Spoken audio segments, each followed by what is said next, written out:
Vous écoutez le podcast de la formation. Le podcast fait par et pour les actrices et acteurs de la formation.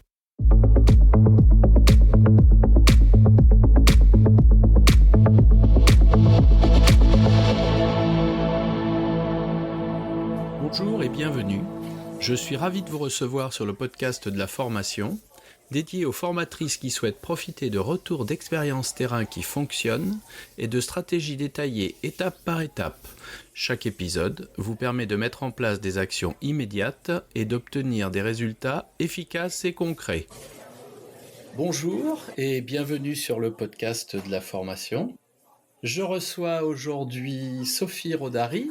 Sophie, peux-tu te présenter ? Bonjour Laurent, écoute, oui, je vais me présenter avec plaisir. Donc moi, c'est Sophie Rodari. J'ai 31 ans et je suis directrice de l'organisme de formation Sister Concept Formation. Très bien. Voilà. De quoi tu veux nous parler ? Écoute, aujourd'hui, de quoi je vais vous parler? Je vais te présenter peut-être un peu plus en détail ce qu'est Sister Concept Formation et puis aussi pourquoi Sister Concept Formation d'ailleurs. Et tu vas comprendre où est-ce que je veux en venir. Donc, Sister Concept Formation, c'est un organisme de formation qui est basé en Lozère, qui est le plus petit département de France en termes d'habitants.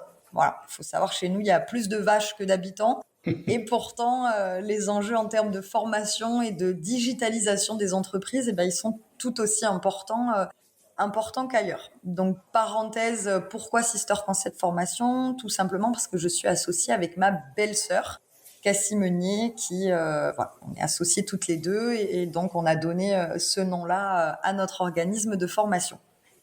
Très bien. Voilà. Donc, Sister Concept Formation, donc c'est un organisme de formation qui est essentiellement basé sur des formations autour de ce qui est digital et digitalisation des entreprises. Donc, tout ce qui est création de contenu, réseaux sociaux, formation à Canva, WordPress, etc. Voilà, on fait aussi des formations à l'anglais en bureautique, mais on est quand même surtout basé sur vraiment cet aspect digitalisation des entreprises. Et donc, c'est un enjeu majeur, d'autant plus sur des territoires comme nous, en Lozère, puisque c'est intéressant de faire connaître nos entreprises, mais aussi notre territoire. Ça arrive encore parfois quand je dis que je viens de Lozère, on me dit « Ah bon, mais c'est où ? Vous vous trouvez où en France ?» Parce que le territoire est vaste, mais il n'y a pas beaucoup d'habitants. Voilà. Ok, vous êtes toutes les deux à former ?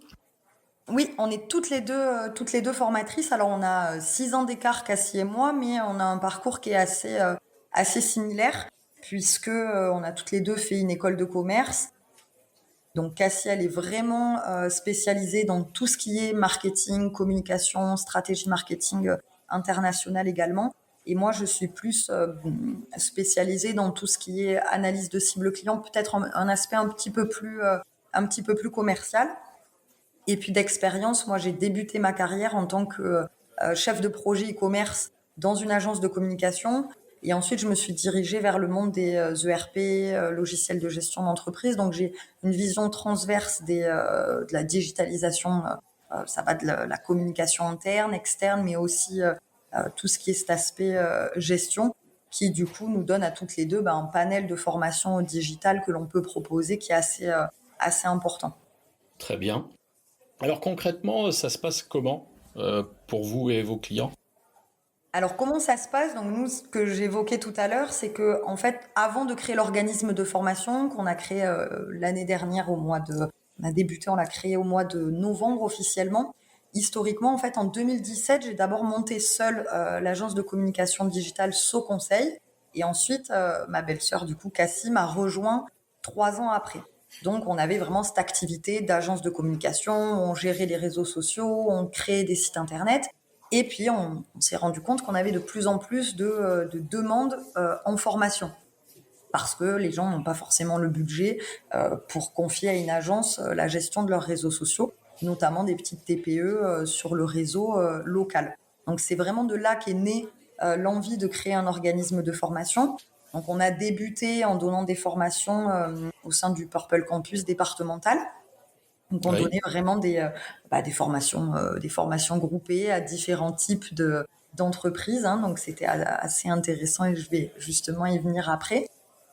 Et donc c'est comme ça qu'est née cette envie de créer un organisme de formation et puis de passer la certification Calliope. Et on s'est vraiment passionné en fait par tous ces aspects de formation et puis c'est devenu presque une activité à part entière, une branche de l'agence de communication et on s'est dit bon bah allez on passe le cap et on monte un organisme de formation dédié à ça. Donc nos clients, bah, soit ce sont des clients de l'agence à la base qui après se disent bah tiens je veux former quelqu'un en interne et je veux bah, finalement rapatrier en interne toute la communication, la gestion de mon site internet. Ça peut aussi être des clients qui nous demandent bah, la création de leur site mais qui veulent avoir la main sur la gestion de leur contenu sur WordPress et limiter les coûts de maintenance. Donc ça c'est aussi le cas. Et puis ça peut aussi être des clients qui ne sont pas de l'agence justement et qui veulent se former et faire tout de A à Z et gérer de A à Z leur communication. Est-ce que tes clients sont plutôt locaux, bien situés dans ta zone lozérienne, ou bien est-ce que tu pratiques par exemple des formations à distance où ils pourraient venir de tout azimut? Alors justement, ça fait partie presque de nos axes de développement. On a une majorité, je dirais 70% de nos clients qui sont sur le territoire lozérien. L'avantage qu'on a, c'est que certes, on communique en local, mais le bouche à oreille chez nous bah, aide beaucoup. Hein. Parles de toi et le bouche à oreille fait que du coup, tu te fais rapidement connaître. On a des clients sur Paris, on a même des clients à l'étranger. Mais c'est vrai qu'on a une majorité en local. Donc là, on développe justement des masterclass, etc., pour se faire connaître hors de notre département, puisque ce qu'on propose, on peut se déplacer, bien entendu, sur des départements limitrophes. Et puis on organise aussi des formations en distanciel, quoi, digital. Quand je vois tes deux casquettes, formation et communication, me vient à l'esprit une problématique que je rencontre moi très souvent avec les formateurs. Moi, je leur dis une formation bien vue est une formation vendue. Or, les trois quarts n'ont pas cette dimension, cette gestion de la communication, c'est formateurs. Voilà. Oui, Est-ce que tu accompagnes des formateurs? Est-ce que tu envisages de faire des accompagnements spécifiques pour eux? Est-ce que tu as réfléchi à cette problématique? Est-ce qu'elle s'est présentée à toi? oui, c'est une problématique qui commence à se présenter à nous puisque bah, il y a un gros boom hein, de reconversion professionnelle justement dans la communication avec bah, des personnes qui souhaitent devenir community manager. Donc là, on n'est pas sur la cible des personnes qui souhaitent communiquer pour leur restaurant, leur crème ou peu importe. On est vraiment sur des personnes qui souhaitent se reconvertir et apprendre le métier pour à leur tour ensuite former des gens ou bien gérer les réseaux sociaux pour d'autres clients. Et donc ça, c'est du coup, là, on a plus un axe de formation de futurs formateurs ou de futurs community managers. Oui. Hmm. Est-ce que tu aurais un conseil à donner à un formateur, une formatrice lambda qui maîtrise son sujet de formation mais qui a pas de stratégie de communication? Qu'est-ce que tu pourrais lui dire de simple à mettre en œuvre? Par quoi faudrait-elle qu'elle commence? Alors, un formateur lambda aujourd'hui, avant de penser à un site internet ou autre, nous, on est pro communication sur les réseaux sociaux. Aujourd'hui, il y a LinkedIn, il y a Instagram, il y a même TikTok et encore et toujours Facebook qu'on néglige en disant ah, Facebook, c'est mort, etc. C'est pas le cas. Et donc pour sa communication, mais aussi pour apprendre pas mal de choses, hein, parce que les réseaux sociaux, c'est pas que se mettre en avant. Par exemple, sur LinkedIn, il y a des groupes d'échange au sujet de la formation, des nouvelles législations, aussi au sujet de tout ce qui est gamification des formations, comment je rends mes formations bah, plus buvables, plus sympathiques, comment on peut améliorer tout ça, que mes formations soient plus efficientes, qu'après la formation, mes apprenants bah, n'abandonnent pas, hein, ils n'aient pas juste suivi un cours chiant. Voilà. Donc du coup, voilà, je leur conseillerais vraiment d'aller sur les réseaux sociaux. Nous, ce qu'on préconise vraiment, c'est LinkedIn, Facebook, Instagram et de plus en plus TikTok. Très bien. J'ai entendu un petit mot qui m'a accroché l'oreille il y a quelques secondes. J'ai entendu ludique, ludopédagogie. Tu peux nous parler un peu de ça? Oui, alors tout ce qui a trait finalement à la gamification des formations, alors moi ça me touche particulièrement parce que j'ai un tempérament un petit peu speed et qui a du mal à me concentrer pendant des heures. Donc c'est vrai que moi rester assise pendant 4 heures, écouter un formateur, aussi bon soit-il, avec un superbe PPT, bah, je décroche assez vite. Mm. Donc de ce constat-là, et puis même en tant que formateur, je trouve que la journée passe plus vite, c'est beaucoup plus sympathique. Donc on a 2 axes, nous, pour rendre nos formations intéressantes. Le premier, c'est l'échange. Donc on commence toujours nos formations groupées par un moment d'échange, de présentation, parce qu'on peut potentiellement trouver des synergies entre nos apprenants. Et puis ensuite, il y a un deuxième point, c'est un petit peu l'aspect ludique et jeu. Donc, quand on a des formations groupées, on va, par exemple, leur demander par petit groupe de 2 de créer une story ou une publication ensemble. Et puis, on va dire, bah, tiens, on fait un concours. Quelle est la story qui, dans 2-3 heures, a récolté le plus de vues? Donc, on les met un petit peu en compétition. Voilà. On a aussi avant la formation, mais aussi nos formations, là, on le sort d'ici un mois, on a créé un jeu qui s'appelle l'Instagame. Et donc, c'est un jeu de cartes. Il y a 30 cartes à l'intérieur. Et donc, tu débutes ton mois en faisant une capture d'écran de tes statistiques, de ton compte Instagram. Oui. Et on a débuté avec Instagram. L'objectif, c'est de le développer sur d'autres réseaux sociaux. Tu fais une capture d'écran de tes statistiques et chaque jour, tu vas avoir une mission. Donc, tiens, aujourd'hui, tu dois aller commenter 5 publications de potentiels clients. Aujourd'hui, tu dois publier un Reels à telle heure avec telle ou telle info. Et donc, c'est des tips que si tu mets en place chaque jour ce petit tips-là, bah, à la fin du mois, déjà, tu vas avoir une amélioration de tes statistiques. Et en fait, c'est déjà le tourner un peu en amusement, en petite mission et d'en voir le résultat et de vraiment aussi leur faire mettre un peu les mains dans le cambouis. Et c'est ce qui se passe. Il y a beaucoup de pratiques, nous, dans nos formations. On essaie vraiment de les faire pratiquer, on montre et ensuite ils font. Comme ça, ils partent de la formation en sachant faire. La pratique n'est pas une fois qu'on est parti de la formation où on se retrouve tout seul à ne pas savoir comment faire. Voilà. C'est ce que j'appelle moi le syndrome du lundi matin.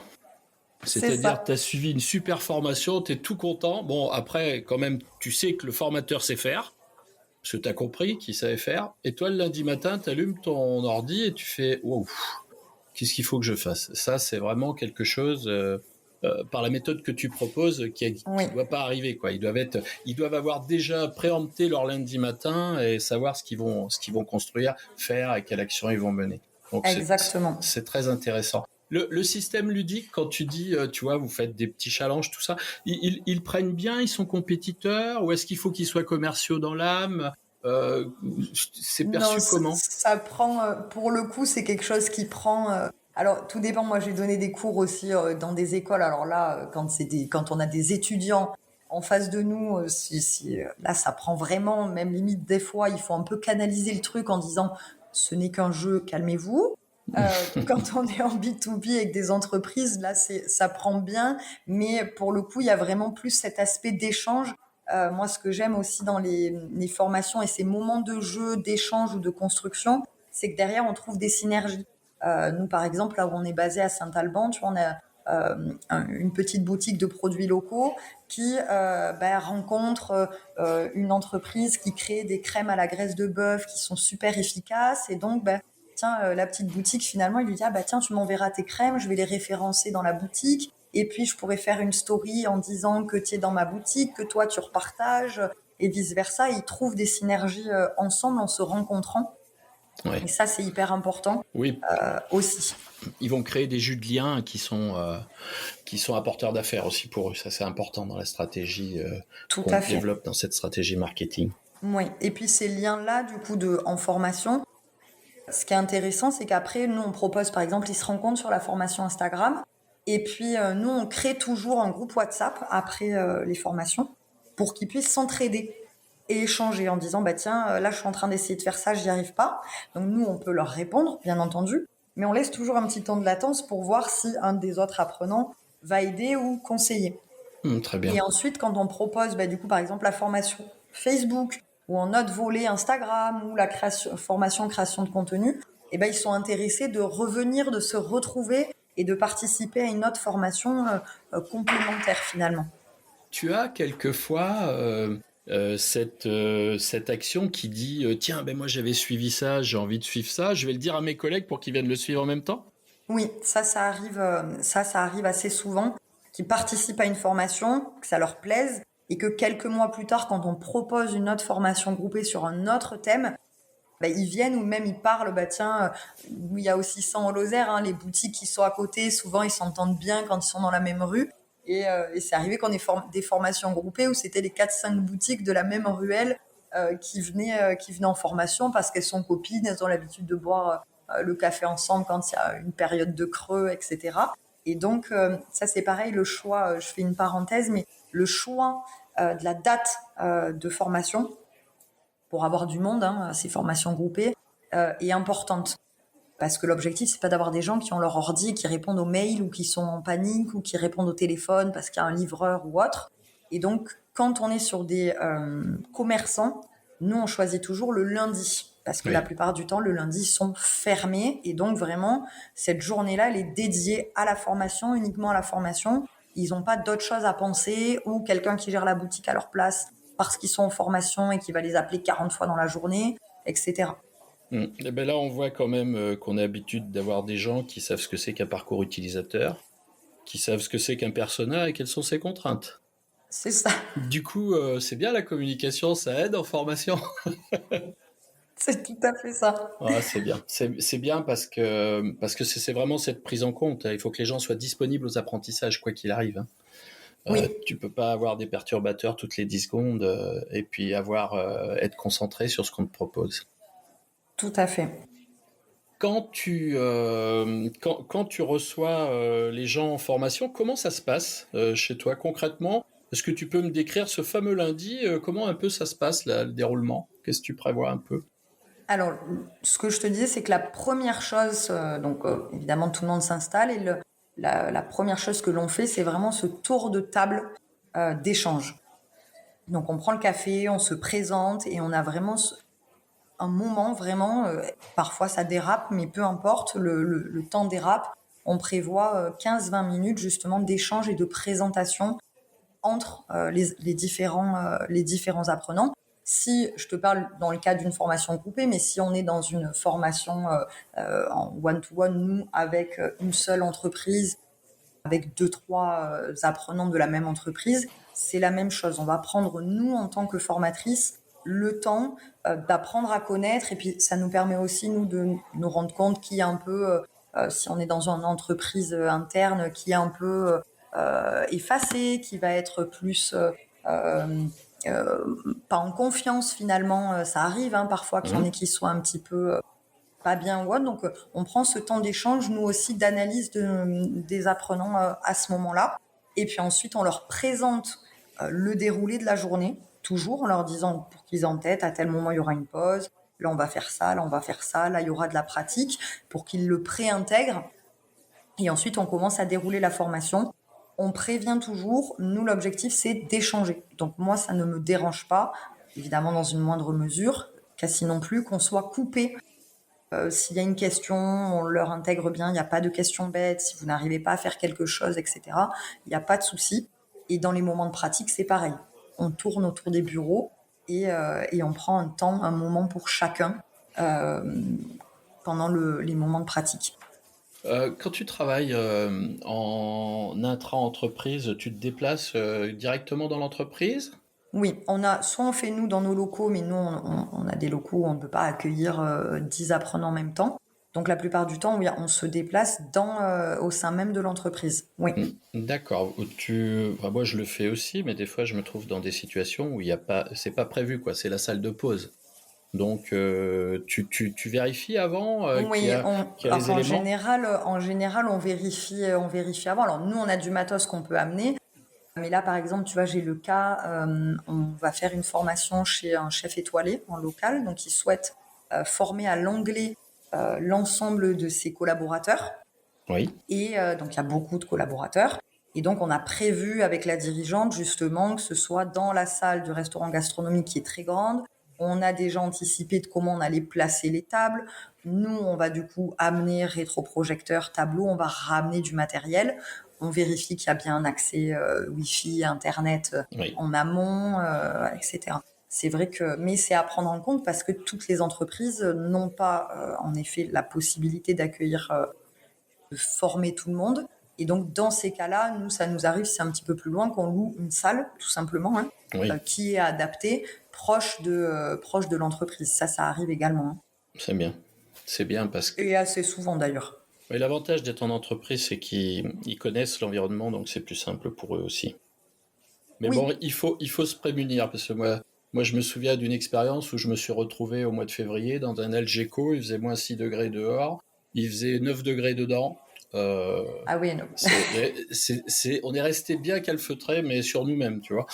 Ça a été Oui, con. oui, oui, non, c'est Ça- vrai que c'est important d'être dans des conditions agréables, tout Oui, simplement, qu'il y ait des bureaux agréables, des chaises agréables, qu'il y ait des PC potentiels, enfin, c'est pas potentiellement, nous, en digital, il faut que tout le monde ait un PC, donc on s'assure que tout le monde a un PC viable, un accès Wi-Fi, un smartphone éventuellement.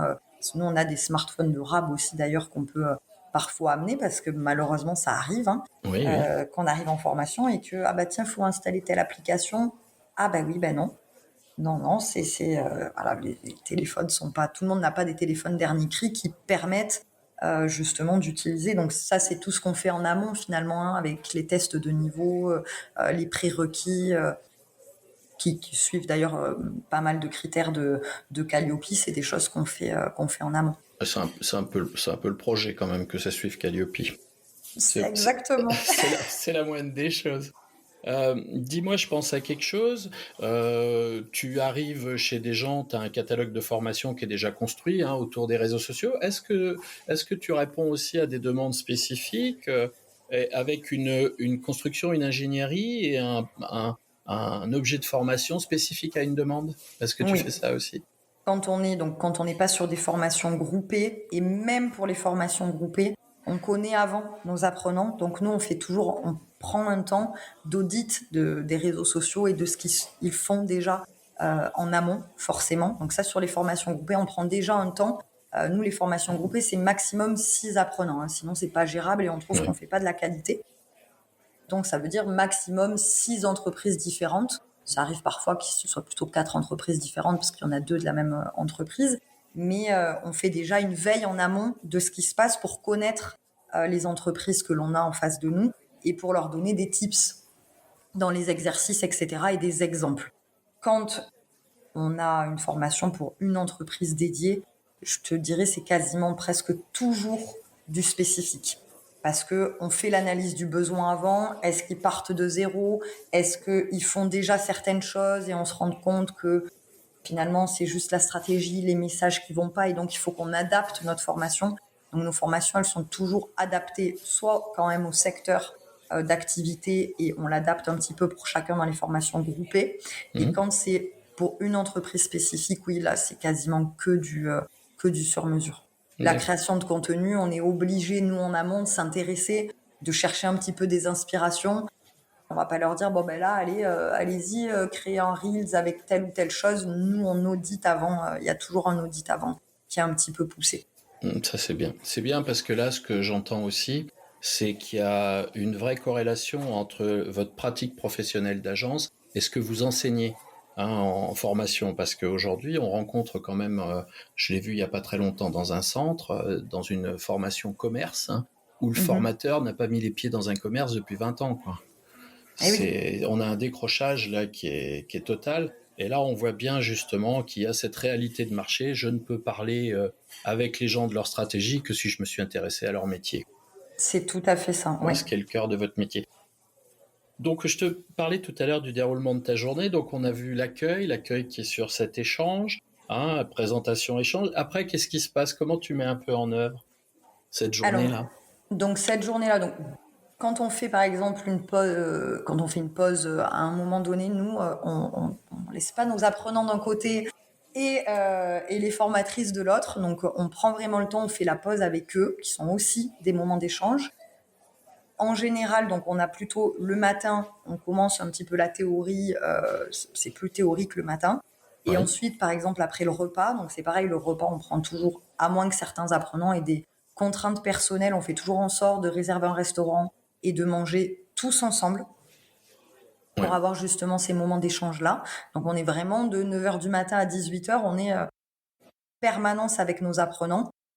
Pour nous, ça c'est important d'avoir cet aspect de bienveillance et de ne pas être le formateur au-dessus des apprenants, parce que nous, on apprend aussi de nos apprenants des échanges, parce que la plupart du temps, c'est des entrepreneurs, donc on a plein de choses à apprendre d'eux aussi. Donc nous, vraiment, le credo et les valeurs de l'agence et de l'organisme de formation, c'est vraiment cette bienveillance. Il me vient une question là. Parle-moi de la richesse de cet échange du temps du repas qui n'est pas normalisé, qui n'est pas un temps de formation, et ce qu'il apporte Oui. à la formation. Alors ce temps-là, qu'est-ce qu'il apporte? Il permet aux apprenants déjà d'être en confiance, je crois. Aux formateurs aussi, parce que parfois ça peut arriver aussi que les formateurs en soient déstabilisés par certains personnages qu'on peut avoir en face de nous. Ça arrive, hein, il y a tout type d'apprenants. Donc je trouve que ce temps d'échange-là, il pose un petit peu les choses et il permet, voilà, comme je te disais, de trouver des potentielles synergies, des potentiels partenariats, mais aussi d'apprendre entre nous. Ce qui est bien, nous, c'est que sur nos formations, on va avoir des apprenants de Langogne, de Mende, des alentours. Nous, le territoire est vaste. Hein, donc, par exemple, nous, de Saint-Alban à Langogne, tu as presque 50 minutes de route. De Saint-Alban à la Canourgue, c'est de l'autre côté, tu as 45 minutes de route. Donc, on va se retrouver finalement à échanger avec des gens d'autres villes et d'autres horizons. Donc, c'est hyper intéressant, cet aspect humain, je trouve, qui est important à prendre en compte dans la formation parce que tu vois, moi, par exemple, l'e-learning, je suis pas contre, en complément d'une formation, mais je trouve que c'est intéressant d'avoir cet aspect humain-là. Ça permet justement d'adhérer davantage à la formation.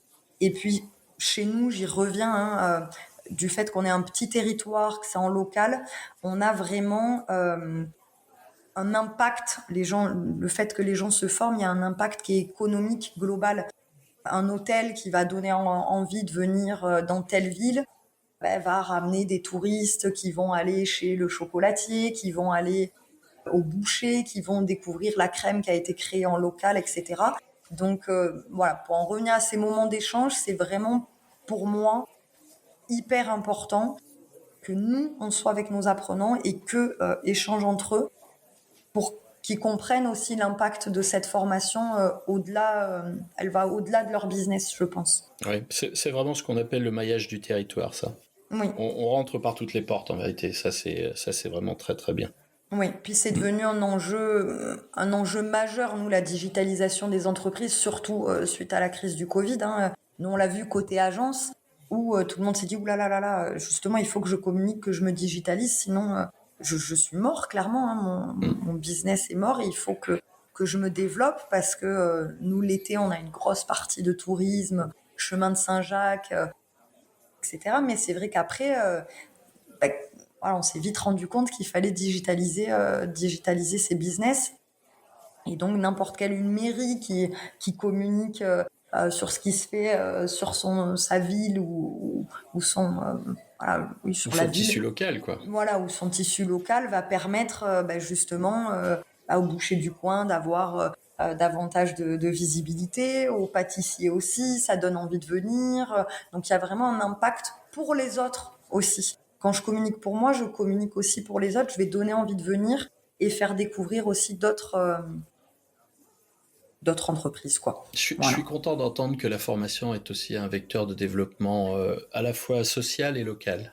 Oui, c'est ça. Enfin, en tout cas, pour nous, c'est vraiment de cette façon-là qu'on le voit. Donc, on est très chauvine, surtout moi, parce que Cassie, à la base, est de Grasse. Donc, mais moi, je suis née en Lozère, donc je suis très chauvine. C'est vrai que on a une majorité de clients locaux et même nous, en tant que formatrice, on se sent un peu investi de cette mission-là.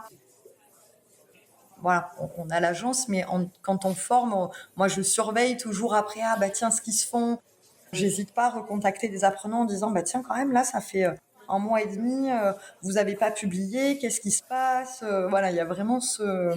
Ouais, tu fais une veille post-formation en plus. Oui, pour moi, c'est hyper important aussi de suivre. On dit, c'est la théorie, on les suit à M+1, M+3, M+6, et même jusqu'à un an après, ça arrive Ouais. d'avoir toujours des échanges. Alors, ce qui est marrant, c'est que ça, c'est quelque chose, c'est un diktat, tu sais, obligatoire, hein, il faut faire des suivis. Oui, Et ce qui est marrant, moi, je pratique la même chose que toi. Je vais les rechercher. Mes apprenants, moi, je forme essentiellement des formateurs ou des ingénieurs pédagogiques. Et je vais oui, les rechercher après, tu sais, pour que on refasse une journée. Tu vois, il y a des nouveautés. Je leur présente des nouveautés dans une journée. Ça renoue le contact et ça permet de revenir échanger sur des problématiques et surtout m'assurer que les gens restent pas seuls face à leurs problématiques. exactement. Ça, c'est super important parce que, alors effectivement, on utilise des groupes de discussion ou des forums privés de discussion, mais enfin, très très vite, on se rend compte que les gens sont passés à autre chose. Oui, Ils restent pas, c'est sur le forum ou sur le groupe en veille, c'est-à-dire que ils viennent chercher de l'info quand ils en ont besoin, mais sont pas forcément présents. Et je crois que quand j'entends ce que tu fais, je crois que ce système de réactivation, pour nous formateurs, de réactiver les gens qu'on a rencontrés, un petit mail, comment ça va, sur quoi tu travailles en ce moment, tiens, regarde, est-ce que tu as vu qu'il y a une nouveauté là, un nouveau logiciel, que sais-je, bon, avec l'IA, on peut les appeler tous les jours, il y a un truc nouveau oui, tous les jours. Donc voilà, et cette relation-là, en vérité, dans les centres de formation, elle est très peu mise en place. Parce que l'injonction de suivi, en vérité, c'est est-ce que vous avez trouvé un emploi. oui, oui, oui, oui. Et Ou alors, un petit mail avec des cases à cocher. c'est ça. Est-ce que vous avez bien mis en place, parce que il y a les process Calliope, tu les interprètes et tu le fais voilà, tu peux juste le faire pour cocher des cases, ou tu le fais parce que bah, tu es passionné par ton métier, que tu as vraiment envie que ça fonctionne et de voir que ça fonctionne. Ouais. Pas simplement dire bah, j'ai envoyé un petit questionnaire à M+3, voilà. Mm. Et puis on se rend compte de plein de choses. J'en reviens au lien avec l'agence de communication, mais par exemple, nous, on travaille avec Sylvie Fauché, qui est une chocolatière de renom, qui est adorable. Ses équipes aussi, on les a formées, ils gèrent super bien. Et puis, j'avais remarqué, moi, que bah, vers Pâques ou vers Noël, bah, ils communiquaient pas beaucoup, quoi, alors que c'est pourtant des périodes. Donc, je leur passe un coup de fil et ils m'ont dit, bah oui, mais là, en fait, on est tellement débordés que, bah oui, tu nous as formés, mais c'est pas notre métier, on n'a pas le temps. Mm. Donc là, bah, on aurait besoin d'aide. Est-ce que juste sur la période de Noël, là, un mois avant, tu peux venir nous faire la création de contenu et le gérer à notre place? Et donc, du coup, on les forme. Eux, ils sont vraiment et clients agence de com et sur la formation parce que, et je peux pas les contredire ou leur trouver une autre solution, ils sont débordés à la période de Noël. C'est C'est ça. comme ça. Ils s'en sortent pas. Et donc, du coup, bah, et ça peut arriver dans d'autres cas qu'on trouve un partenaire pour venir en aide parce que ça, on l'oublie trop souvent, c'est qu'on forme au digital, mais c'est pas leur métier. Donc, former notre boucher du coin à gérer ses réseaux sociaux, c'est super, mais parfois, en effet, ben, il va pas avoir le temps et ça va pas être nécessairement sa priorité. Et donc, c'est à nous, justement, de le réactiver en disant, bon, ben, c'est vrai que là, tu as assez de boulot, donc tu n'as pas la sensation que c'est important de communiquer, alors que sur les réseaux sociaux, ce qui est important, c'est la régularité. C'est Mm. ce que tu fais aujourd'hui, même si tu as du boulot, ça va te permettre d'avoir du boulot dans 3 mois où normalement tu en aurais pas eu. Tu vois, j'entends quelque chose quand même qui me fait plaisir. Moi, dans ce que j'entends, dans ce que tu dis, c'est qu'il y a une vraie réalité métier qui prend en compte la personne comme client, mais comme client qui peut être client de ton agence, comme client qui peut être client de ton centre de formation. Et en vérité, il y a une espèce de symbiose qui se crée, parce que sur des dimensions, comme tu l'as dit, de temporalité, de saisonnalité, tu peux intervenir et venir soutenir. Du coup, c'est intéressant parce que en soutenant, tu partages aussi ton savoir-faire, Oui, tu stabilises ton savoir-faire, tu développes ton savoir-faire. Et aujourd'hui, il y a quand même une obligation quand on regarde les critères Calliope, c'est la capacité qu'a le formateur à aussi se professionnaliser dans sa dimension métier, autre oui, que celui de formateur. tout à fait. Et Se aujourd'hui, former, nous aussi, ouais, etc. Oui. aujourd'hui, on le voit très très peu du fait qu'ils n'ont pas cette confrontation directe et qu'ils peuvent pas venir pousser avec le client, tu vois, mais se substituer à un instant T. Et moi, je vois, tu vois, dans les formations que je fais, Aujourd'hui, je viens soutenir à des moments donnés des équipes d'ingénierie qui ont un projet qui est un peu gros, ils ont besoin de faire un peu d'audit, ils ont besoin de développer 2-3 outils spécifiques.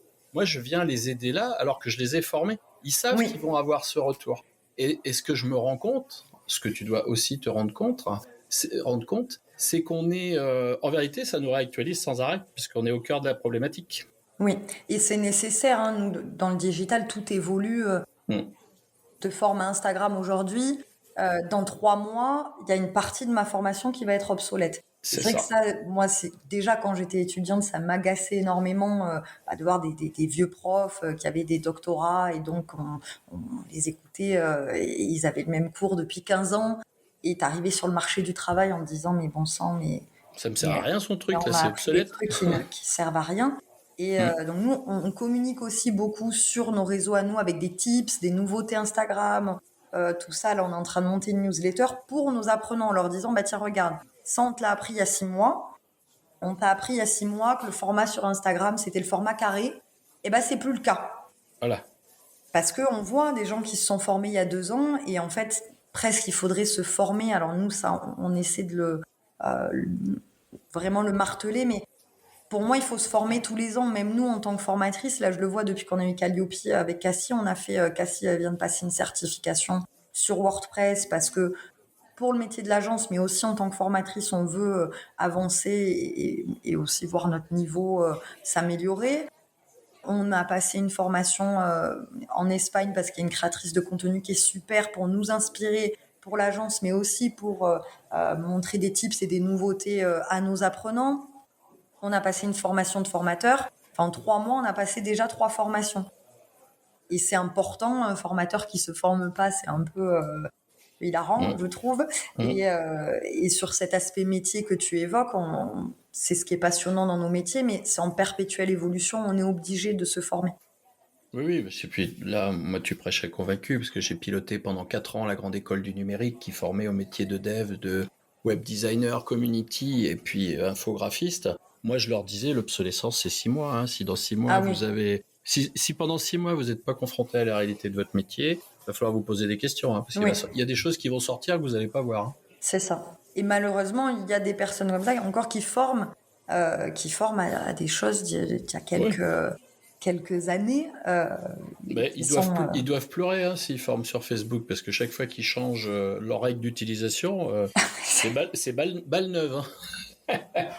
même nous, on pleure des fois. Ah ben, je te le Si tu confirme, te on pleure retrouves en fort même. formation et le truc, la veille, ils l'ont changé. Tu sais, ou C'est ça. selon le profil de l'apprenant, ils ont pas la même chose d'un PC à l'autre et tu sais pas. Voilà. Donc, oui, oui, c'est hyper important de nous. Ça va qu'on est dessus en permanence, mais tu peux pas, nos PowerPoint, nous, c'est Cassie qui gère les PPT, les vidéos, tutos, etc. C'est sans arrêt en train de les remettre à jour, quoi. Et de réactualiser tout ça. Ouais.